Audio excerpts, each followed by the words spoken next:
बायकोच्या वाढत्या तापामुळे रमेशराव खूप काळजीत पडले होते. पण त्यांचा मुलगा शंकर त्याच्या आईला हॉस्पिटलमध्ये नेण्यासही तयार नव्हता. शेवटी रमेशराव हात जोडून आपल्या मुलासमोर उभे राहिले आणि म्हणाले, बाळा, तुझ्या आईची तब्येत खूपच बिघडत आहे. एकतर तिच्या उपचारासाठी पैसे दे, नाहीतर तिला हॉस्पिटलमध्ये घेऊन जा. तिला अशी आजारी पाहून मी खूप घाबरलो आहे. त्यावर त्यांचा मुलगा शंकर अगदी सहजपणे म्हणाला, बाबा, तुमची या महिन्यांची पेन्शन संपली आहे, कारण तुम्ही आईला एकदा डॉक्टरांकडे घेऊन गेला होता. त्यामुळे पुढच्या महिन्यापर्यंत थांबा. जेव्हा तुमच्या पेन्शनचे पैसे येतील तेव्हा विचार करू. त्याच्या अशा बोलण्यावर रमेशराव आश्चर्यचकित होऊन म्हणाले, तुझ्याकडे पैसे नाहीत का? तर तो म्हणू लागला, बाबा, आई आता म्हातारी झाली आहे.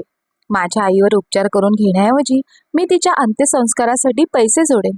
जर मी तिच्यावर उपचार करून घेतले तर कोणी पाहणार नाही, पण तिच्या मृत्यूनंतर जग बघेल मुलाने काय काय केलं आहे. तेव्हा रमेशराव वेदनेने त्याला म्हणाले, जा बाळा, तुझ्या आजारी आईला सोडून तुझ्या बायकोची सेवा कर. त्यांचा असा उदास आवाज ऐकून मुलगा आणि सून दोघेही हसले. आपला मुलगा इतका नालायक निघाला याचे रमेशरावांना आता खूप वाईट वाटत होते. मग काही वेळातच मुलगा आणि सून दोघेही नटून सजून पार्टीला जायला निघाले. पण इकडे रमेशरावांना समजत नव्हते की आपल्या बायकोसाठी काय करावे. शेवटी ते मदत मागण्यासाठी रस्त्यावर आले.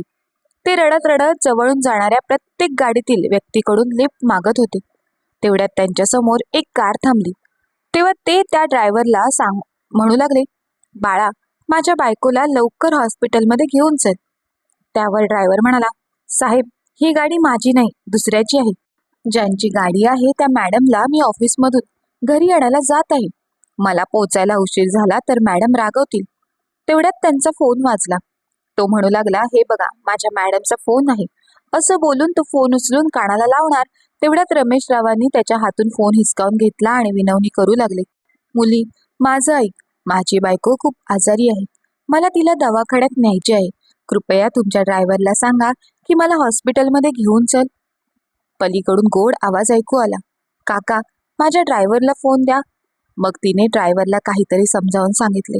फोन ठेवल्यावर ड्रायव्हर म्हणाला, ठीक आहे साहेब, तुमच्या बायकोला हॉस्पिटलमध्ये घेऊन जाऊया. रमेशरावांनी त्यांची पर्स पाहिली. त्यात काही पैसे होते. मग त्यांनी पटकन बायकोला आधार दिला आणि तिला उचलून गाडीत बसवली. ड्रायव्हरने त्यांना दवाखान्यात नेले आणि मॅडमच्या सूचनेनुसार तो तिथेच थांबला. अर्ध्या तासानंतर रमेशरावांची बायको मालतीताईंवर उपचार सुरू झाले. पण हॉस्पिटलच्या रूम बाहेर बसलेले रमेशराव खूप चिंतेत होते. ते विचार करत होते की एवढ्या मोठ्या हॉस्पिटलचे बिल कसे भरणार. मुलाने स्पष्ट नकार दिला होता. काही वेळाने ड्रायव्हर त्यांच्या जवळ आला आणि म्हणाला, साहेब, तिकडे बघा, आमच्या मॅडम येत आहेत. रमेशरावांनी वर पाहिले तर समोर येणाऱ्या संध्याला पाहून त्यांना आश्चर्य वाटले. संध्या पुढे आली आणि त्यांच्या पायाला स्पर्श करत म्हणाली, काका, आता काकी कशा आहेत? रमेशराव बोलायला थांबले होते, कारण एकेकाळी ते संध्याचा किती द्वेष करत असायचे, तिच्यावर ओरडत असायचे आणि आज त्यांनीच तिच्याकडे मदतीची याचना केली होती. ते हळूच म्हणाले, ठीक आहे बाळा, आता मी म्हातारा झालोय, मला काहीतरी करावं लागेल. हे बोलताना ते रडू लागले. तर संध्या म्हणू लागली, काका, काकी नक्की बरी होईल, काळजी करू नका. आणि हा तुमचा मुलगा शंकर कसा आहे? आता तर त्याचे लग्नही झालं असेल. रमेशराव ढसाढसा रडायला लागले, म्हणून संध्याने ड्रायव्हरला पाणी आणायला सांगितलं. तो धावत जाऊन पाणी घेऊन आला. संध्या त्यांना प्यायला पाणी देऊ लागली. काही वेळाने ते शांत झाले, पण संध्याने लगेचच त्यांना जास्त काही विचारले नाही, कारण ते सध्या खूप दुःखी आहेत हे तिला समजत होते. 1 तासानंतर डॉक्टरांनी सांगितले की मालतीताईंची प्रकृती आता बऱ्यापैकी स्थिर आहे. तेव्हा रमेशराव म्हणू लागले, डॉक्टर साहेब, मी लवकरच पैशांची व्यवस्था करीन. तेव्हा संध्याची नजर रमेशरावांच्या तुटलेल्या चपलेवर पडली होती. त्यामुळे प्रकरण खूप गंभीर आहे हे तिला समजत होते.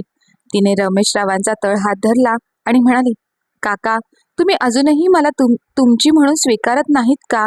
कदाचित म्हणूनच तुमच्या समस्या तुम्ही मला उघडपणे सांगत नाहीत. कृपया मला सांगा, काय प्रकरण आहे? कदाचित मी तुम्हाला मदत करू शकेन. रमेशराव थोडा वेळ गप्प राहिले. मग ते हळूच म्हणाले, काय बोलू बाळा, हे फक्त माझं दुर्दैव आहे. ज्या मुलाच्या शिक्षणासाठी मी लाखोंचे कर्ज घेतले, ते कर्ज फेडण्यातच मी माझे आयुष्य घालवले. माझ्या पीएफ मधील सर्व पैसे सुद्धा त्या कर्जाची परतफेड करण्यासाठी गेले. माझ्याकडे आता माझ्या पेन्शन शिवाय काहीही नाही. त्यात मुलगाही आलेली पेन्शन स्वतःकडे ठेवतो. अशा परिस्थितीत आम्हा दोघांपैकी कोणाची तब्येत बिघडली किंवा इतर काही खर्च उद्भवल्यास आम्हाला पैशांच्या समस्यांना तोंड द्यावे लागते. आज तर माझा मुलगा स्पष्टपणे म्हणाला की मी आईच्या अंत्यसंस्कारासाठी पैसे वाचवत आहे, म्हणून तो त्याच्या आईला मालतीला हॉस्पिटलमध्ये घेऊन आला नाही. अशा परिस्थितीमध्ये आमच्यासारख्या वयोवृद्ध माणसांनी कोणता उपचार घ्यावा असं म्हणत ते जोरजोरात रडायला लागले. त्यांना असे रडताना पाहून संध्याचे मन सुद्धा खूप जड झाले. ती म्हणू लागली, काका, तुम्ही काकींच्या उपचाराची काळजी करू नका. एकेकाळी तुमचा विरोध सहन करूनही काकींनीच मला अभ्यासात मदत केली होती. माझ्या शाळेची फी त्यांनी अनेक वेळा भरली आहे. त्यामुळे आज मला माझे कर्तव्य पार पाडू द्या. आज कर्तव्य पार पाडण्याची वेळ माझी आहे, पण तुमच्या मुलाला धडा शिकवणे देखील खूप महत्वाचे आहे. संध्याच्या अशा बोलण्याने रमेशरावांच्या डोळ्यात आशेची किरणं दिसू लागली. त्यांनी थरथरत्या हाताने संध्याच्या डोक्यावर हात ठेवला आणि म्हणाले, एक माझा मुलगा आहे ज्याच्यासाठी इतकं करून सुद्धा तो आमचा विचारही करत नाही. असे बोलता बोलता ते पुन्हा रडायला लागले.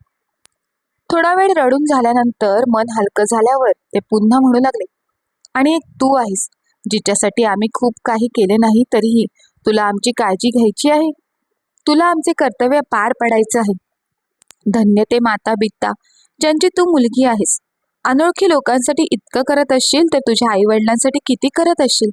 रमेशरावांचे हे बोलणे ऐकल्यानंतर संध्याच्या डोळ्यातून अश्रू वाहू लागले आणि ती म्हणू लागली, काका, तुम्ही लोकांनीही माझ्यासाठी खूप काही केलं आहे. ती मुले नालायक आहेत जी आपल्या आई वडिलांनी केलेला त्याग आणि तपश्चर्या ओळखत नाहीत आणि त्यांना म्हातारपणी एकटे रडायला सोडतात. पण मी इथे आहे, मी तुमची काळजी घेईन.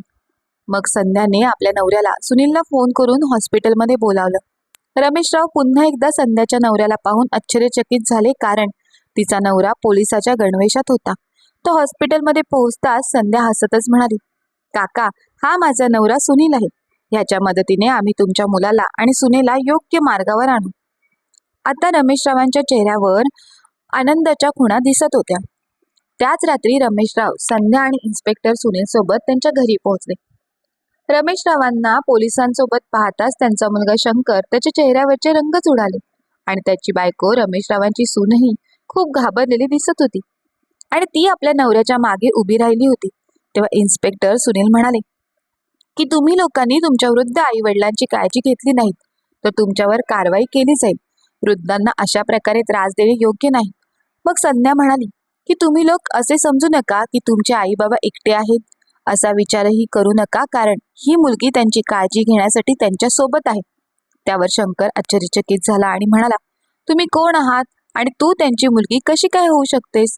मी त्यांचा एकुलता एक मुलगा आहे. तेव्हा संध्या म्हणाली, भाऊ, कदाचित तू विसरला असशील. तुमच्या घरात काम करणाऱ्या कमलाबाईची मी मुलगी आहे.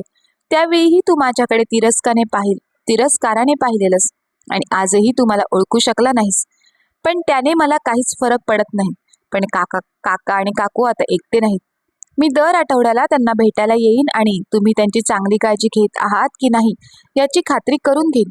माझा नवरा थोडा कठोर आहे. जर त्याला थोडासा इशाराही मिळाला तर जर तुम्ही काही चुकीचे करत आहात असे निदर्शनात आले तर ते तुमच्यासाठी चांगलं राहणार नाही. हे सर्व ऐकून शंकरला धक्काच बसला. काही वेळ शांत विचार केल्यानंतर तो म्हणाला, मी माझ्या आई वडिलांवर खूप प्रेम करतो. यासाठी मला कोणाच्या धमक्यांना घाबरून त्यांची सेवा करण्याची गरज नाही. मी त्यांची सर्व प्रकारे काळजी घेतो. कधी कधी काही चुका होतात, मग तरीही पोलीस मला पकडून घेऊन जातील का? एवढं बोलून त्याने आपल्या बाबांना रमेशरावांना आदराने मिठी मारली आणि म्हणाला, बाबा, तुम्हाला बाहेरच्या लोकांकडे मदत मागण्याची काही गरज नाही. मी तुमचा मुलगा आहे आणि तुमच्या प्रती असलेली माझी सर्व कर्तव्ये मी पार पाडेन. आई कुठे आहे? तेव्हा रमेशराव जड करणारे म्हणाले, बाळा, डॉक्टरांनी सांगितलं आहे की ती लवकरच बरी होईल. त्यामुळे तू तिच्या अंत्यसंस्काराची करत असलेली तयारी अपूर्णच राहू शकते. शंकरला आता आपल्या बाबांच्या बोलण्याने लाज वाटू लागली, म्हणून तो विषय बदलत म्हणाला, आईला खूप दिवस आमच्यासोबत राहावं लागेल. बाबा, आईशिवाय या घराची मी कल्पनाही करू शकत नाही. त्यांची सूनही नवऱ्यासोबत एकमुखाने म्हणाली, हो बाबा, मी आत्ताच तुमच्यासोबत हॉस्पिटलला येते. मला आईशिवाय बरे वाटत नाही. शंकर आणि त्याच्या बायकोचा बदललेला स्वर पाहून संध्या आणि सुनील मनातल्या मनात हसले. तर इकडे रमेशरावांनी कृतज्ञता नजरेने त्या दोघांकडे पाहिले. मग शंकरला सूचना देऊन संध्या आणि तिचा नवरा सुनील दोघेही तिथून निघून गेले. आठवडाभरातच मालतीताई घरी परतल्या. आता शंकर आणि त्याची बायको मिळून त्यांच्या आई वडिलांची खूप काळजी घेत आहेत.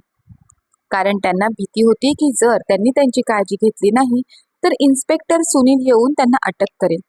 मित्रांनो, खरं तर ही कथा आहे आणि कथेत तर लोक मदतीला आले होते, पण खऱ्या आयुष्यात म्हातारे असेच झगडत असतात आणि त्यांच्या मदतीला कोणी येत नाही. अशा स्थितीत मुलांनीच विचार करावा की ते लहान असताना त्यांच्या आई वडिलांनी त्यांना वाढवताना किती त्रास सहन केला असेल.